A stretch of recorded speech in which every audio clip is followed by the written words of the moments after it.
भारत में बेरोजगारी का असली सच क्या है? क्या सरकार हमसे झूठ बोल रही है?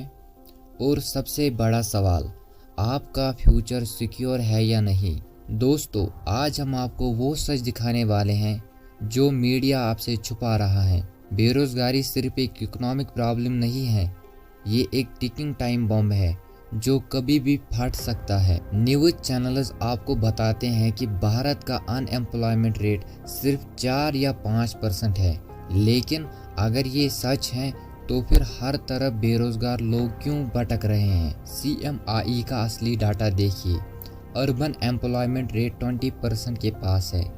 एजुकेटेड एम्प्लॉयमेंट सबसे ज़्यादा, हर 3 में से 1 ग्रेजुएट बेरोजगार है। और ये सिर्फ नंबर्स नहीं, ये एक पूरी जनरेशन का फ्यूचर तबाह होने का साइन है। सरकार हर इलेक्शन में नौकरियां देने का वादा करती है, लेकिन रियलिटी गवर्नमेंट जॉब्स कम हो रही हैं। प्राइवेट सेक्टर भी हायरिंग स्लो कर रही है। हर एक वैकेंसी के लिए हजारों एप्लीकेंट्स फाइट कर रहे हैं। एयर इंडिया और LIC जैसी सरकारी कंपनियां भेज दी जा रही है, मतलब जॉब्स और कम हो रही हैं। ये लोग हमारे टैक्स के पैसे से पल रहे हैं, लेकिन जब जॉब्स देने की बात आती है तो सिर्फ झूठे वादे करते हैं। इंजीनियरिंग और MBA ग्रेजुएट्स कॉल सेंटर्स में काम कर रहे हैं या डिलीवरी जॉब्स कर रहे हैं। IT सेक्टर में हायरिंग बंद है। AI और ऑटोमेशन जॉब्स खा रही हैं। फ्रेशर होने का मतलब सीधा सा है रिजेक्ट होने की गारंटी। डिग्री लेने से जॉब मिलती तो भारत का हर ग्रेजुएट एम्प्लॉयड होता।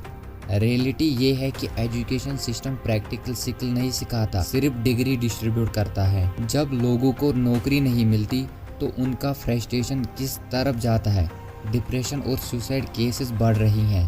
क्राइम रेट्स और सुसाइड फ्रॉड्स इंक्रीज हो रहे हैं। यूथ प्रोटेस्ट और पॉलिटिकल इंस्टेबिलिटी का रिस्क हो रहा है। For example, Kota coaching suicides बढ़ रही हैं। स्टूडेंट जो मेंटल प्रेशर में है वो सुसाइड अटेम्प्ट कर रहे हैं। अगर बेरोजगारी कंट्रोल नहीं हुई तो समाज का पूरा स्ट्रक्चर गिरने वाला है। एजुकेशन को प्रैक्टिकल और स्किल बेस्ड बनाना होगा। एंटरप्रेन्योरशिप और स्टार्टअप को सपोर्ट करना होगा। गवर्नमेंट को जॉब क्रिएशन के लिए सीरियस एक्शन लेना होगा। फॉर एग्जांपल, जर्मनी का वोकेशनल एजुकेशन सिस्टम जो रियल जॉब्स देता है। लेकिन सबसे बड़ा सवाल, क्या सरकार और कॉरपोरेट सेक्टर इस प्रॉब्लम को सॉल्व करना चाहता भी है या नहीं? अगर यूथ बेरोजगार रहा तो भारत का फ्यूचर सिक्योर नहीं है। ये सिस्टम सिर्फ अमीरों के लिए काम करता है और गरीब या मिडिल क्लास आदमी सिर्फ सर्वाइवल की फाइट में लगा है। आप क्या सोचते हैं? बेरोजगारी की असली सॉल्यूशन क्या है? कमेंट्स में बताओ।